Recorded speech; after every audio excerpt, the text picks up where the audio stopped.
Maka malaikat maut turun ke sini. Makanya ketika sakaratul maut sudah datang, maka yang baca Quran hentikan. Kenapa? Oh, memang gitu ya. Jangan semakin kenceng. Ayo Pak, insya Allah Pak, gitu. Al-Baqarah Pak, Al-Baqarah Pak. Al-Kahfi, Al-Kahfi. Enggak lah. Yang baca Quran berhenti dulu. Kemudian digantikan dengan kita mentalkin. Antum agak ke sana dikit. Masya Allah ya. Orang yang meninggalnya kooperatif ini.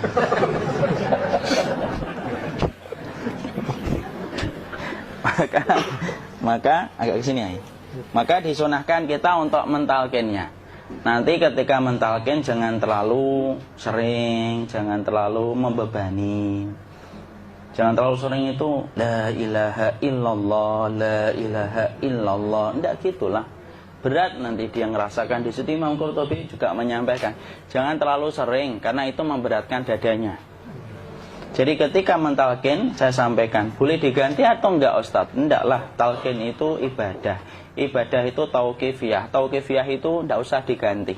Karena Rasulullah mengatakan, lakinu ala mautakum la ilaha illallah. Talqin orang yang meninggal di antara kalian dengan la ilaha illallah. Enggak usah diganti Allah Ustaz yang lebih singkat, lebih pendek. Enggak usah. Subhanallah Ustaz, enggak usah. Kenapa? Karena talqin sudah ditetapkan ucapannya oleh Nabi, begitulah kita mencontohnya. Jadi tidak usah diganti. Cara mentalqin, jadi kalau keadaan sudah tenang, tolong kalau sudah sakaratul maut jangan ditinggalkan. Karena sesungguhnya pertempuran setan itu pada detik-detik kematian semacam ini. Dan betul-betul berusaha untuk menjadikan dia murtad. Nanti makanya di situ di buku nanti dibahas kan, pertempuran setan itu sampai detik-detik orang mau mati itu sudah ayo kufur, murtad aja tuh, kamu sakit kan? Nah, itu kayak gitu. Makanya jangan ditinggal. Capek gitu kok nggak meninggal gitu ya. Udah gantian mas. Dan jangan kemudian meninggalkannya. Mangkat dulu gitu. Enggak janganlah. Terus ditampingi terus. Kalau bisa ya sudahlah, berikan waktunya kita untuk sementara waktu itu betul-betul berkhidmah kepada orang yang kita cintai terakhir kalinya. Cara kita kemudian mentalkin adalah, yaitu adalah di sebelah kanannya la ilaha illallah. Biarkan dia mencerna dulu, tidak usah buru-buru kemudian kita langsung nimpali lagi. Dia mencerna dulu sembari kita doakan, peluk, ya Allah dimudahkan gitu. Kalau ada orang yang bisa ngucapin la ilaha illallah, itu siapa yang memberikan itu Ustaz? Yang memberikan kekuatan Allah Pak. Karena ngomong aduh aja sudah tidak mampu. Makanya Allah berfirman dalam surat Ibrahim, yusabbitullahu alladhina amanu bil qawli tsabit fil hayatid dunya wa fil akhirah. Allah teguhkan perkataan orang yang beriman dalam kehidupan dunia dan akhirat. Dunia itu ya ketika menjelang kematiannya. Makanya dia bisa ngomong la ilaha illallah. Sebenarnya ngomong aduh aja udah gak mampu. Kalau bisa ngomong, dia mesti ngomong aduhnya dulu. Tapi Allah yang menggerakkan. Ngomong la ilaha illallah. Makanya makana akhiru kalamihi la ilaha illallah dakhalal jannah. Barang siapa akhir kalamnya itu adalah la ilaha illallah, pasti masuk surga. Makanya kita lagi la ilaha illallah. Dah. Cara dulu. Enggak usah minta diburu-buru ya. Enggak usah gini. Ayo la ilaha illallah. Ayo.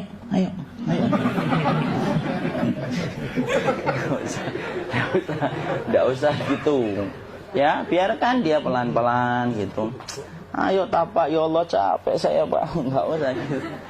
Dia ucapkan la ilaha illallah. Kemudian dia mencerna. Lalu kalau dia sudah mengatakan, untuk mengatakan la ilaha illallah. Nah, kalau sudah mengatakan la ilaha illallah, berarti sudah. Tidak usah ditalkin lagi, tidak usah. Belum meninggal juga Ustaz? Tidak apa-apa, biarin aja. Dia di situ aja. Kecuali dia ngomong lagi dan gak usah diajak ngomong alhamdulillah ya Pak, ya Allah gitu. Terus dia jawab alhamdulillah. Itu berarti ucapan terakhirnya alhamdulillah. Atau ketika habis ditalkin la ilaha illallah, dia ngelihat air. Nah, itu berarti ucapan terakhirnya air. Talkin lagi. Nggak usah marah. Aduh Pak minta air.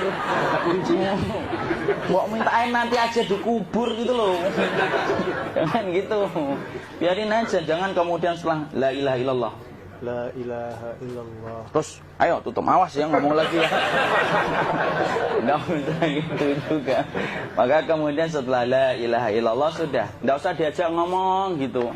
Terus kemudian nggak usah ada anaknya perempuan, ya Allah Pak, sudah bisa ngomong la ilaha illallah, usah gitu. Cukup dalam hati alhamdulillah gitu. Diam, kita dengerin gitu. Disitulah nanti biasanya titik dia terakhir.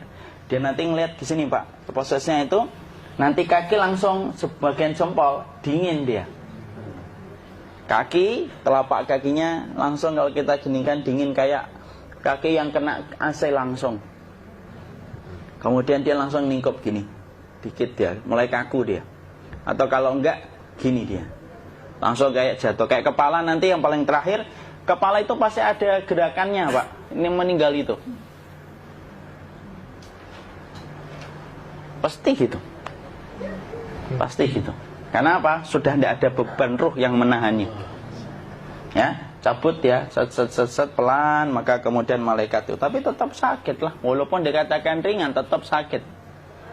Maka kemudian sakit gitu. Set ngelewatin sini. Jantung kemudian sudah tidak berfungsi. Kemudian ginjal Pak, ngelewatin ginjal tidak berfungsi. Bapak bayangkan kan, kalau yang pernah sakit batu ginjal Pak, sepakat nggak kalau kita batu ginjal itu sakitnya luar biasa Pak? Itu baru titik batu kecil di ginjal. Kita bisa bayangkan tiba-tiba ginjal tidak berfungsi. Sakitnya kayak apa Pak?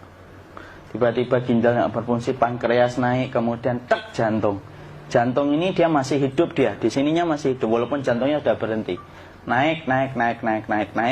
Kemudian mata, dia ngelewatin mata. Organ tubuh yang paling setia sama ruh itu mata. Maka kemudian mata dia ngelihat dia, set.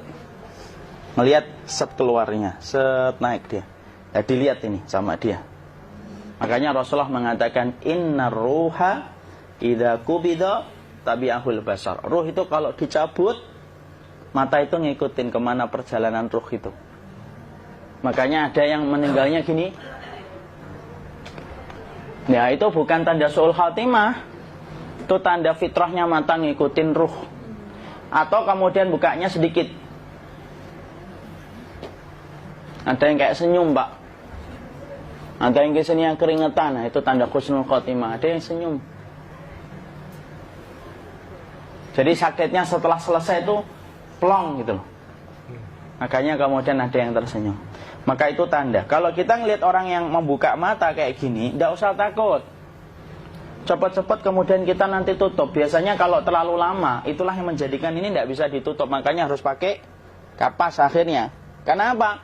Karena pas meninggal nggak langsung ditutup. Biasanya karena perawat takut, dokternya juga nggak tahu itu, dibiarin itu. Makanya ada beberapa mata yang ditutup pakai tensoplas kan? Sebenarnya kalau langsung bisa nutup dia, fitrahnya nutup mata itu.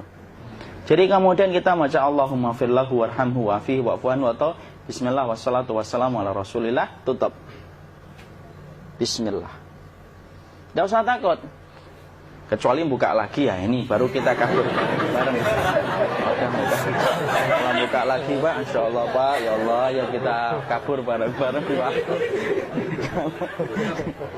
Diusap Pak, diusap gini. Enggak disenggol gini enggak. Begini kan, sudah meninggal dunia. Tangan boleh begini, boleh diluruskan, tidak ada ketentuannya. Boleh gini, boleh kemudian lurus. Tidak usah disalahin kalau ada yang lurus. Lu itu tangannya gimana sih? Posisikan kayak sholat. Tidak ada perintah kayak gitu. Jadi kemudian dikondisikan saja. Terus maka kemudian dipijit-pijit, akiknya dikeluarin. Kemudian jamnya dilepas, gigi palsunya dilepas kalau ada. Ya. Kemudian apa setelah itu? Coba buku.